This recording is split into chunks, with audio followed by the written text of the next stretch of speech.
Hey, what's going on, everybody?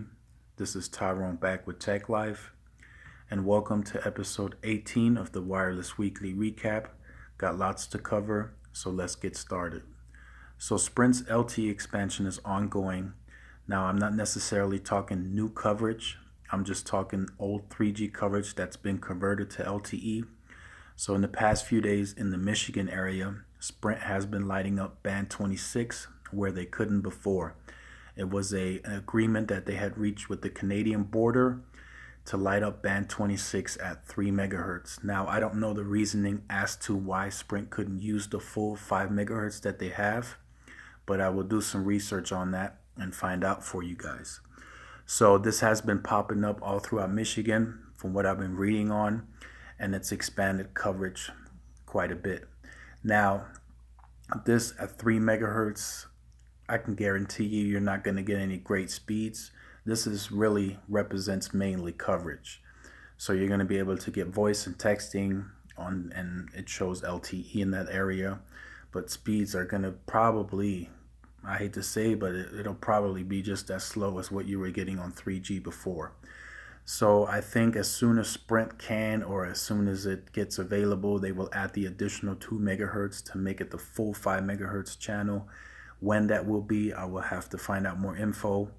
I will definitely do that for you guys. So next, the Galaxy S8 and S8 Plus for Sprint are getting the Calling Plus software update. So this is Sprint's voice over LTE.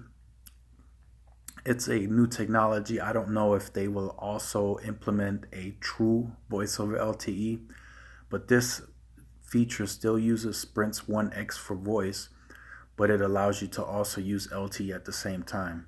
Now this, if they manage to go with this will make their voice over LTE, so to speak, more reliable, as 1X does penetrate further.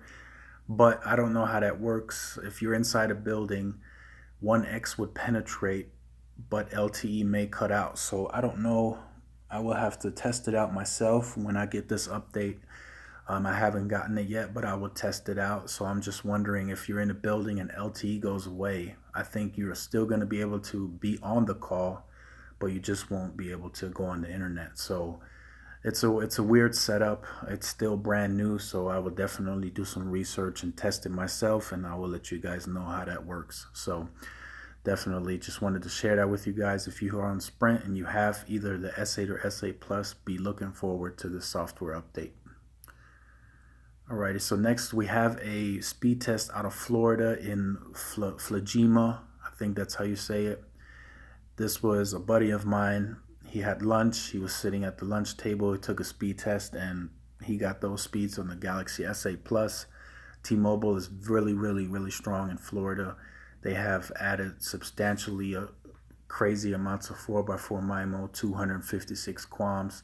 And as you can see by the upload, that's the QAMs working, and then 4x4 MIMO. I mean, it's the network in Florida is pretty solid for T-Mobile, so really good to see. Next, we have a speed test out of the Bronx on T-Mobile. This is on an iPhone at about 115 dBms indoors, and T-Mobile was still able to pull 67 on the download and 15 on the upload. New York has a really dense network, so a lot of towers are able to pick up different areas as far as capacity. So a lot of areas don't have capacity issues, congestion, but throughout New York, as on any network, you will find congestion if you're looking for it, but mainly you should be good to go.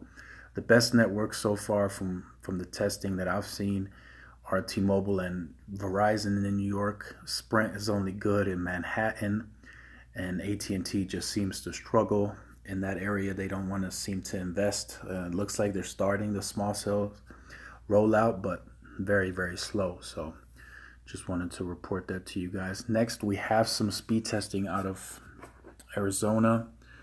Let me see here real quick. This was taken at the North Mountain Village by my buddy Hector, and this is on Verizon and At&T in the same place. So on Verizon, he got 45.94, 20 on the upload, and then here's the At&T one, 29 on, well, pretty much 30 for the download, and 4.97 on the upload. So AT&T and Verizon seem to perform very similar in Phoenix, Arizona, but T-Mobile overall is still the fastest. So lots and lots of work to do for Verizon and AT&T to catch up. So next we have a speed test from Sprint out of Boston. So I'm getting a lot of mixed signals. So Sprint was supposed to do the 12-to-1 ratio where you wouldn't get more than 8 on the upload and you would get however fast the download would be depending on how many people are on the network. Now I haven't seen this implemented in a lot of areas. So like this one right here, I still see 15 on the upload, almost 16, and 146 on the download. Now in my area where I have band 41 live, I literally can't get over 8. It stops at 8 and it forces itself to stay at 8. So I don't know if this is only going to take place in certain areas. But one thing that I've already been reading on is that the upload seems to suffer. A lot of people do live streamings and all that stuff. And if you don't have a substantial amount of upload speeds, then those could be very choppy. And Sprint cutting their upload speeds down could hurt them quite a bit, as if you're in a busy area and a lot of people are live streaming, those upload speeds are going to get congested quick. So I just wanted to point that out, see if you guys noticed a slowdown on your upload. But 15.89 is definitely really good. So next, we have a speed test from T-Mobile out of Chula Vista, California. So that's definitely really good to see. T-Mobile is really trying. 600 megahertz is coming up, so they're going to expand into rural America natively. So that's the first time I've ever seen that done. Even Verizon had to purchase regional carriers to use their spectrum. So definitely going to be very interesting to see how T-Mobile handles it. So really decent speeds out there, especially being 4 p.m. peak times. So really good to see. So next we have a speed test out of Pennsylvania at a music festival where over 1 million people were there. And this is at 3:27 peak times. And as you can see, well, some of the speed testing, you can see the times when it was taken. And it looks like Verizon handled it well.